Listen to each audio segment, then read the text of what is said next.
भारत माता की। वायु से तेज दौड़ता ऐसे चेतन की जय हो। राणा देना अमर लड़ा एक हल्दी घाटी की जय हो। ये चढ़ाई चढ़े रघुराई, हमारे रामचरितमानस में पूरा संविधान भरा पड़ा है।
हो रही है तो इस चीज को हम टोके जो पानी है इसको बेकार ना किया जाए।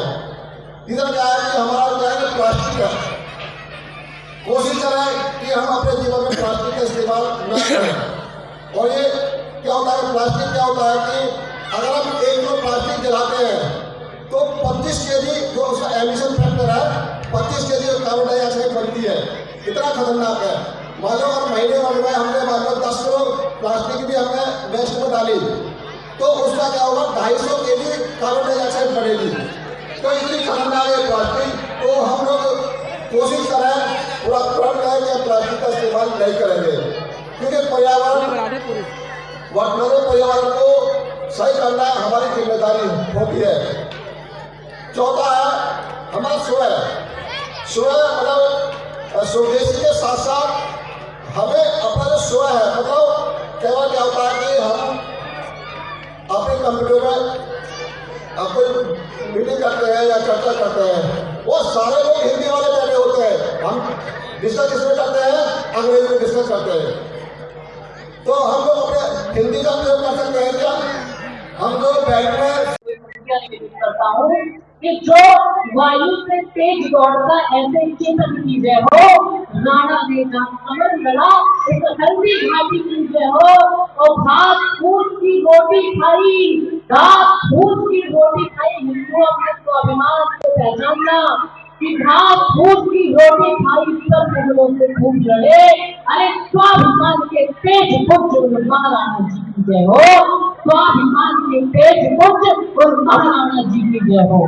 दूसरा ये जिस अकबर को इतिहास में महान बताया गया वही अकबर महाराणा प्रताप के समक्ष युद्ध में कभी नहीं आ पाया।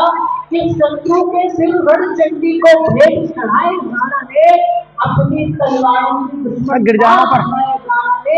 और उनके शौर्य पराक्रम का, अरे उनके शौर्य पराक्रम का इतिहास गवाही देता है। अकबर के सेना नायक भी खूब डराए राणा ने कि अकबर के सेना नायक भी खूब डराए राणा ने। तालियों से समर्थन में मैं 3 मिनट में पिक्चर को आपके सामने चित्रित करूंगा। सभी ने पूरी छावा मुगलों पर आगे से बढ़कर बोला धावा।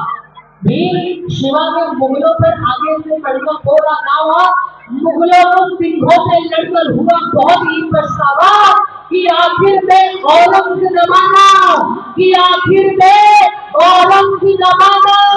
उसने जुल्म बढ़ा डाला। तब उसे मिटाने की खातिर जलवा शेर शिवा का छावा कि तब उसे मिटाने की खातिर जलवा शेर शिवा का छावा। कैसा था वो कि 4 शेर के जैसी थी वो था हाथी सा मत वाला। 4 शेर के जैसी थी वो था हाथी सा मत वाला।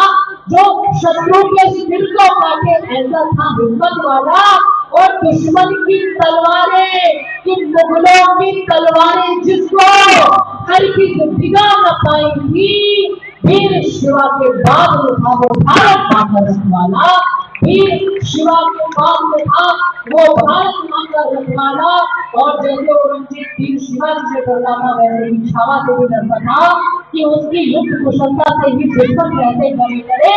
युद्ध लड़े वो बड़े बड़े दुश्मन को पढ़ करके आज भी बच्चे रोते हैं। क्यों? इतिहासों को पढ़कर आज भी बच्चे रोते हैं। और उनके पंक्तियों स्वाभिमान का दीपक था, स्वाभिमान का दीपक था वो शेर शिवाजी का छावा। कल्पना कीजिए कि जरा सी उंगली यदि हमारी कट जाती है तो हमें कितना कष्ट होता है। और जिसको इतने सारे घाव लगे हो, उन घाव पर नमक लगाया जा रहा हो, लेकिन उसके बाद भी मृत्यु का कोई भय ना हो, कोई माफी ना हो, कोई समझौता ना हो। आप कल्पना कर सकते हैं कि स्वाभिमान का दीपक था वो शेर शिवाजी का छावा। मौत देखकर जिसे कभी भी हुआ तनिक ना पछतावा। धन्य है माता जीजाबाई, धन्य है संभाजी की माता। अमर रहे वो वीर शिवा और अमर रहे शिवा का छावा। अमर रहे वो वीर शिवा और अमर रहे शिवा का छावा। मैं 4 पंक्तियां रखकर अपना स्थान दूंगा। हमारे देश में कुछ लोग भारत माता की जय नहीं बोलते, लेकिन देश के सबसे बड़ा सर्वोच्च स्थान है देश का संसद भवन। उसके अंदर जय फिलिस्तीन के नारे लगते हैं।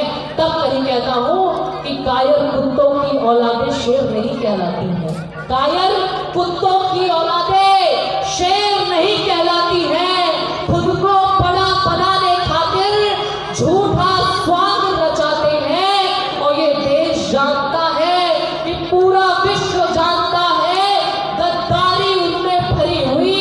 भारत को माता न कह दुश्मन को बाप बताते हैं कि भारत को माता न कह दुश्मन को बाप बताते। बहुत बहुत धन्यवाद। आभार। मानस का भाषण कर रहा था। सरदार जी बोले तुसी तड़प बुद्धि जो है ना मंदी सीखी इदानी में चिक्की है 24 घंटे सीताराम सीताराम करते हो। आई ट्रेन सरदार जी चढ़ गए, सरदारी छूट गई। 3 स्टेशन बाद उतर के आए। 3 घंटे बाद महात्मा रामायण पढ़ रहा था। सरदार जी से बोला रामायण पढ़ी है? बोले नहीं। बोले पढ़ा होता। सिय चढ़ाई चढ़े रघुराई। हमारे रामचरितमानस में पूरा संविधान भरा पड़ा है। कोई संविधान की जरूरत नहीं है। भाई कैसा होना चाहिए, पति कैसा होना चाहिए, देवर कैसा होना चाहिए, क्या रामचरितमानस में ना हम जानामी के उरे। राम जी ने जब आभूषण दिया था आप लोग जानते होंगे, तो राम जी से लक्ष्मण जी कहते हैं जाना नहीं नूपुरे। मैं तो अपनी माँ के नूपुर ही जानता हूँ, क्योंकि इतने दिनों तक मैंने अपनी मैया के सिर्फ चरण देखी। ये कहाँ से विकृति आई? देवर भाभी के केस कैसे बने? हम रामचरितमानस से भूल गए। मेरे प्रेमियों, समय आपका ज्यादा ले लिया है, पर मैं इतना ही कहूँगा कि जब पृथ्वीराज चौहान से मोहम्मद गौरी नहीं सुधरा, जब राजा दाहिर से मोहम्मद बिन कासिम नहीं सुधरा, जब महाराणा प्रताप से अकबर नहीं सुधरा, जब वीर छत्रपति शिवाजी से और महाराज औरंगजेब नहीं सुधरा, तो ये आप समझ लीजिए कि एक बात और इशारे में बोलूंगा। सबका साथ सबका विकास से भी कोई सुधरने वाला नहीं है। गुरु तेग बहादुर बैठे थे, माता आई और कहने लगी भगवान मेरे जीवन का अस्तित्व क्या है? बोले क्या हुआ? बोले 2 शहजादे चमकौर के युद्ध में मारे गए और 2 सरहिंद की दीवारों में छिलवा दिए गए। गुरु नानक जी ने, गुरु तेग बहादुर जी ने पता क्या बोला था? देश धर्म के वास्ते, देश धर्म के वास्ते वार दिए सुचार और 4 मरे तो क्या हुआ? जीवित कई हजार, जीवित कई हजार।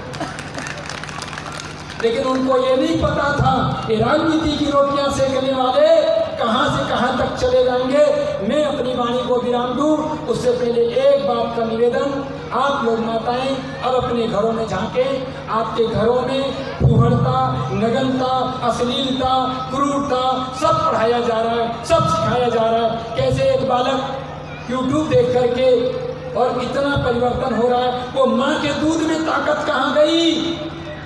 उसकी बेटी कैसे मजहब बदल गई? तो ध्यान रखना कहीं न कहीं दूध आपका पतला हो गया है, आपके दूध में प्रगाढ़ता है।